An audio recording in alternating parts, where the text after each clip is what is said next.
It is exactly 9:46 a.m. News and Views wrapping up now with an interview with Dr. Vusi Sabanda. He is the chairperson of the African Diaspora Forum. Now, we're talking with you this morning, Dr. Sabanda, because there's an outcry over expired goods at Spaza shops in the townships, and I should imagine even in the towns and in the cities. Um, it seems as if the foreigners are being fingered regarding this matter. It seems as if the full blame is sitting at the door of foreign Spaza owned shopkeepers. How do you view the situation? Remember, I think we've had this, going on for a bit of a while now. We had such battles in 2019.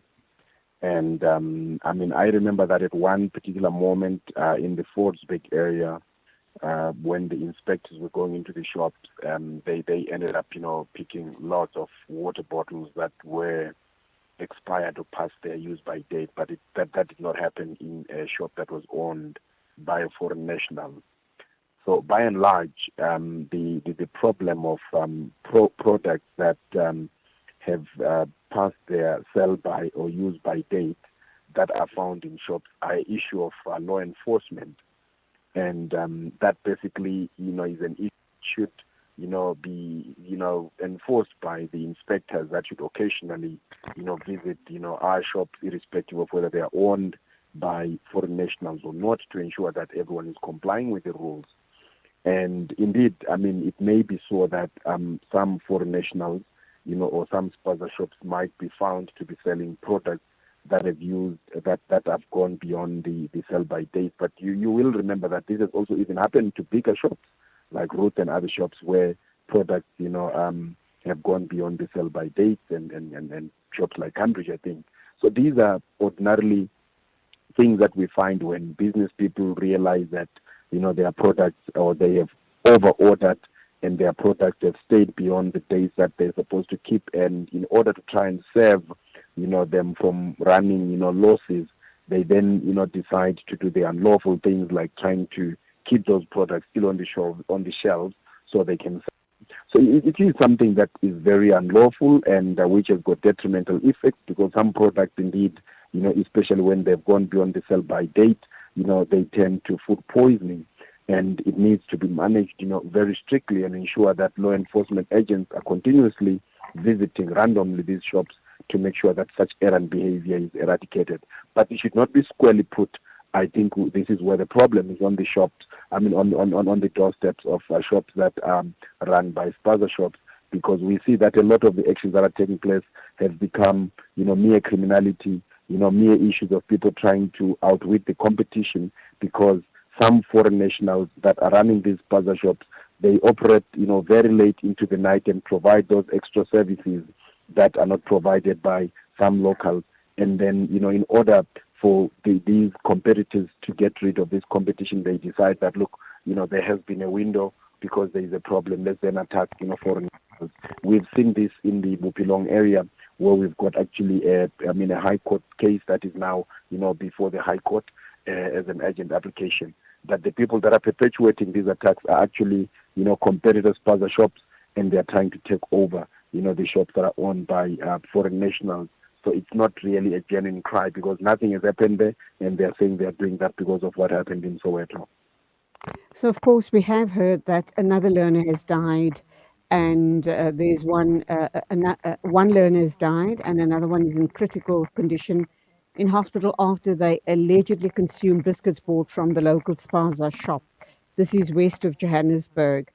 And we've also heard in previous reports last week that there's a syndicate or a manufacturing plant on the West Rand, and it is being run by foreigners, and they are producing a fake food stuff. They brand it as, for example, a known brand. They put a known brand's labels on the food, but in fact, it is not the genuine goods.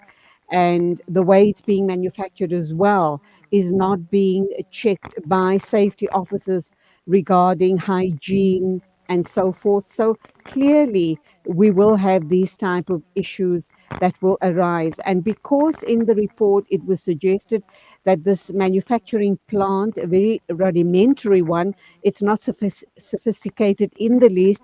I think it's being operated from someone's, back cottage or back kitchen or whatever the case may be. I don't think safety standards are being followed. But again, because it's foreigners, the finger is being targeted at all foreigners. And my fear here is that we might see xenophobic attacks arising from this. Very, very true. I think if they are indeed, I mean, we have seen on social media some of these video clips, showing that there is food that is packaged, at undesignated areas. Because look, areas that handle food must pass, health standards, a lot of specifications and certificates that include, environmental, and health food regulations must be passed and must have those certificates. So if anybody, therefore, is operating and producing food or manufacturing food in places that have not, been, certified to be able, to produce such kind of food with the necessary, standards, met, that obviously becomes unlawful. And because it's food, it is even very, very dangerous because, food, if consumed and if not properly done and nobody is held to account, food is just produced like that. It could cause death like what we hear in these circumstances. I mean, of course, we are very eager also to see what are the outcomes on the post-mortems that have, been found on the, bodies of the children that have passed on. And it is very, very sad, that lives have been lost. And it's something that is not only regrettable, but it is deplorable if anyone is behind, the cause of the death of these children. And obviously, we expect that, the people that are responsible for this must be prosecuted to the full extent of the law, whether they be, foreigners or, locals or anyone that is behind that. So this is definitely triggering that unsettled environment, or relationship between, migrants and native South Africans, especially where, migrants will be found to be behind, those actions. Because even if they were, you'd have noticed that, because of, groups like Dudula and so forth, even if they were people that are South Africans that are also doing these things, they always amplified when it is done by, migrants. Rather than dealing the crime aspect of it to say, but these people have committed a crime, then they want to blend it, as a migrant trend, which therefore tends to sour relations between migrants and native South Africans, and which is very, very unfortunate, because we always say that crime should be dealt with crime, irrespective of who commits it, and it should not be seen as ordinary resident in the domain of migrants. But we do hope that, the law enforcement agents are going to get to the bottom of this and find the people that are responsible for this, and if there are cartels, migrant, shop owners that obviously do that, and make sure that these are broken completely, and the people responsible, fully prosecuted to the, full extent of the law. In the meantime, what are you telling the people in your community, the African Diaspora Forum, who do own Spaza shops? How are they going to prepare or mitigate against these type of situations going forward? And can I please have a quick answer, because we do need to wrap up, if you don't mind.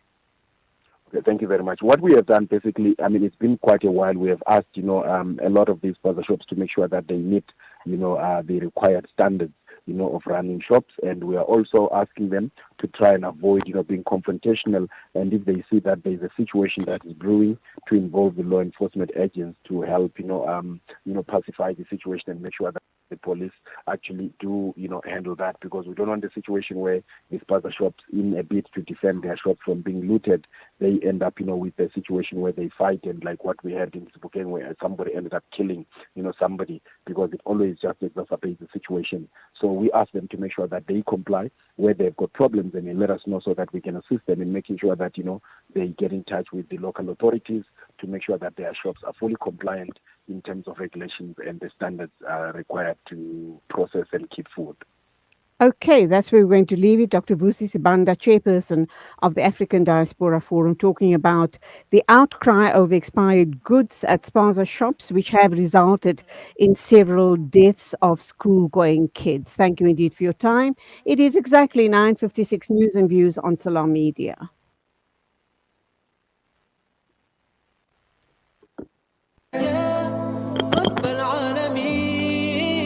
Listen to something